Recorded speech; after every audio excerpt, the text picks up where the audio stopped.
ایک صاحب نے سوال بھیجا ہے کہ اولاد کے ہاتھوں بہت پریشان ہے، اولاد بڑی نافرمان ہے اور گستاخ بھی ہے، بے ادب بھی ہے، کہنا نہیں مانتی، چڑچڑے ہیں، تو ان کے لیے تو خاص عمل اور خاص وظیفہ ہوتا ہے۔ محترم ناظرین کرام، دیکھنا یہ ہے کہ اولاد نافرمان کیوں ہے، اولاد کے ہاتھوں آپ پریشان کیوں ہیں۔ تو میں والدین کو سب سے پہلے، یہ سوال چھوٹا ہے، جواب بڑا ہے، اور اس سوال کی کئی جہتیں ہیں اور اس کے کئی پہلو ہیں۔ اولاد سب سے پہلے اسی سوال کو دیکھنا ہے کہ اولاد نافرمان ہے کیا اس میں ہمارا کوئی رول تو نہیں ہے، کوئی اس میں ہمارا قصور تو نہیں ہے، کوئی اس میں ہمارا عمل دخل تو نہیں ہے۔ بعض اوقات والدین کے اعمال کی وجہ سے، والدین کے قول و فعل کی وجہ سے اولاد نافرمان، گستاخ، بے ادب ہو جاتی ہے اور چڑچڑا پن ان کے اندر پیدا ہو جاتا ہے اور نافرمانی کا عنصر ان کے اندر بڑھ جاتا ہے۔ بعض اوقات بعض جہتوں سے سب سے پہلے یہ دیکھنا ہے کہ آپ جو رزق حلال ان کو کھلا رہے ہیں، وہ رزق حلال بالکل ٹھیک ہے، اس کے اندر کوئی گڑبڑ تو نہیں ہو رہی، اس میں سود کا، رشوت کا پیسہ تو نہیں ہے، ناجائز ذرائع سے حاصل کیا گیا پیسہ تو نہیں ہے، چوری ڈکیتی کا پیسہ تو نہیں ہے۔ اس کے ساتھ ساتھ یہ بھی دیکھنا ہے کہ آیا کہ گھر کے اندر بدعمالیاں تو نہیں ہو رہی، نماز بے نماز تو نہیں ہے، ہم قرآن پاک کی تلاوت سے محروم تو نہیں ہیں، والدین جھوٹ بول رہے ہوں، غلط بیانیاں کر رہے ہوں، بد زبانیاں کر رہے ہوں، تو ان کے ان رویوں کی وجہ سے بھی اولاد نافرمان، گستاخ اور بے ادب ہو جاتی ہے۔ سب سے پہلے چیزیں آپ نے گھر کو دیکھنا ہے۔ ہم کلمہ تو پڑھتے ہیں، لا الہ الا اللہ محمد رسول اللہ، لیکن کلمے پہ عمل نہیں کرتے۔ لا الہ کا معنی کیا ہے؟ اللہ کے سوا کوئی عبادت کے لائق نہیں۔ لا الہ الا اللہ، یہ نفی اثبات ہے۔ لا الہ، کوئی عبادت کے لائق نہیں، کوئی سجدے کے لائق نہیں، کوئی الہ نہیں، کوئی معبود نہیں،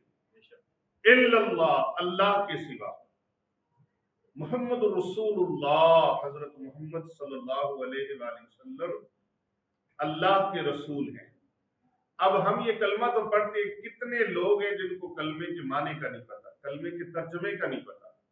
اور کتنے ایسے لوگ ہیں جن کو ترجمے کا تو پتا ہے، معنی کا تو پتا ہے، لیکن کبھی انہوں نے سجدہ نہیں کیا۔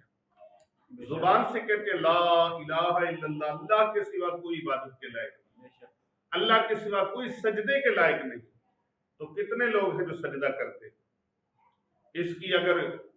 چشمدید گواہی دیکھنی ہو تو آپ محلے کی مسجدوں میں چلے جائیں، محلے کی مسجد میں جا کے دیکھ لیں کتنے لوگ ہیں جو مسجد میں نہیں آئے اور کتنے لوگ ہیں جو مسجد میں آئے۔ ان کو نہ دیکھیں تو آپ اپنے آپ کو دیکھ لیں، آپ کے گھر کے اندر کتنے مرد حضرات ہیں، ان میں سے کتنے لوگ ہیں جو مسجد میں جا کے نماز ادا کر رہے ہیں۔ کئی لوگوں نے گھر کے اندر مسجد بنائی ہوتی، مسجد البیت اسے کہتے ہیں، وہاں بھی کئی لوگ نماز نہیں پڑھتے۔ نماز کی سہولت اتنی ہے، جہاں زمین کو اللہ تعالیٰ نے اپنے پیارے نبی صلی اللہ علیہ وآلہ وسلم کے لیے پاکیزہ فرما دیا، لیکن پاکیزہ فرمانے کا مطلب جہاں نماز کا وقت ہو جائے، آپ کو مسجد نہیں ملی، آپ نماز ادا کر لو، باوضو ہو جاؤ اور نماز پڑھو۔ لیکن کتنے ہی ایسے لوگ ہیں جو سجدے نہیں کرتے، ان کی جبینیں، ان کے ماتھے سجدے سے باہر ہیں۔ تو یہ بھی دیکھنا ہے، یہ بھی دیکھنا ہے کہ رزق ہم کتنا کھلا رہے ہیں، کیسا کھلا رہے ہیں، یہ بھی دیکھنا ہے ہم نے گھر کے اندر رویوں کو کیسا کیا ہوا ہے۔ تو یہ ساری چیزیں مد نظر رکھنی ہے۔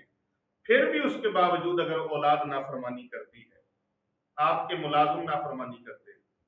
آپ کے ماتحت نافرمانی کرتے ہیں، بے ادبی کرتے ہیں، تو اس نافرمان اولاد کی وجہ سے آپ پریشان نہ ہوں، بلکہ ایک عمل شروع کر لیں ہر نماز کے بعد، اول آخر 11 بار درود پاک اور 100 مرتبہ یہ آیت مبارکہ سورۃ الطارق کی ہے۔ قرآن مجید فرقان حمید کے 30ویں پارے سورۃ الطارق، اس کی آیت مقدسہ ہے، یہ پڑھ کر اولاد کی اصلاح کے لیے اور فرما برداری کے لیے اللہ سے دعا مانگنی ہے کہ یا اللہ پاک میری اولاد کو، میرے بچوں کو، میری بچیوں کو تابع دار فرما دے، فرما بردار فرما دے، ان کو نافرمانی کی لعنت سے محفوظ فرما۔ تو آپ نے یہ دعا کرنی ہے، اور جب آپ 100 مرتبہ اس آیت مبارکہ کو پڑھ لیں گے تو 100 مرتبہ آیت مبارکہ پڑھ کے پانی کے اوپر دم کر وہ پانی آپ نے اپنے بچوں کو پلانا ہے، اور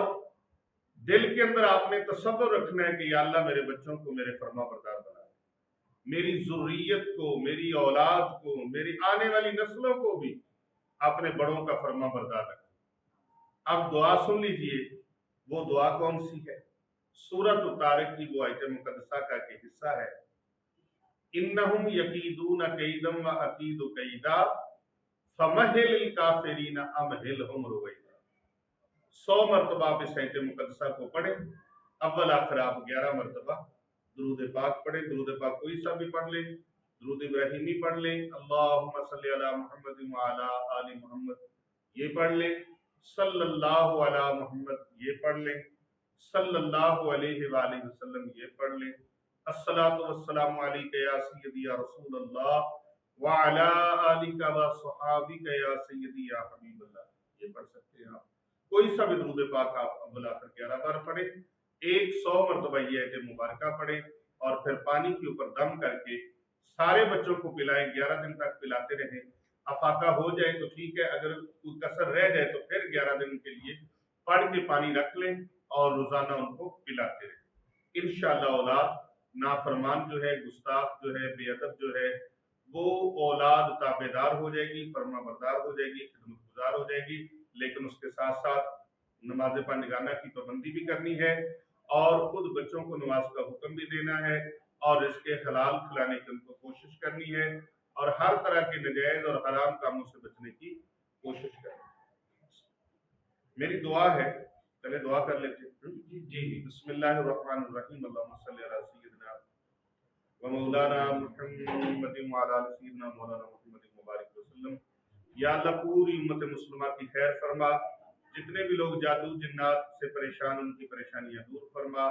جو اولاد کے ہاتھوں پریشان ہے، نافرمان اولاد، گستاخ بے ادب اولاد کے ہاتھوں سے، یا اللہ پاک ان ماں باپ کے بچوں کو فرما بردار اور تابع دار فرما۔ یا الہی تمام مسلمانوں کو، تمام امت محمدیہ کو یا اللہ پاک اتفاق و اتحاد عطا فرما، اور تمام کی پریشانیاں دور فرما۔ جس نے بھی دعاؤں کے لیے درخواست کی ہے، یا اللہ پاک پوری دنیا سے جتنے مسلمان ہمارے ساتھ دعا میں شامل ہیں، یا جنہوں نے دعاؤں کے لیے پہلے سے کومنٹ بھیجے ہوئے ہیں اور اپنے میسیجز کے ذریعے سے انہوں نے درخواست کی ہوئی ہے، یا اللہ پاک ان تمام کی حاجات کو، تمام کی دعاؤں کو، تمناؤں کو تیرے دربار علی شان میں پیش کرتے ہیں۔ یا اللہ تو سب کے ناموں سے، کاموں سے واقف ہے، یا الہی ان تمام کی دعاؤں اور حاجات کو پورا فرما، یا اللہ قبول و منظور فرما، یا اللہ سب کی پریشانیاں دور فرما۔ صلی اللہ علیہ وسلم۔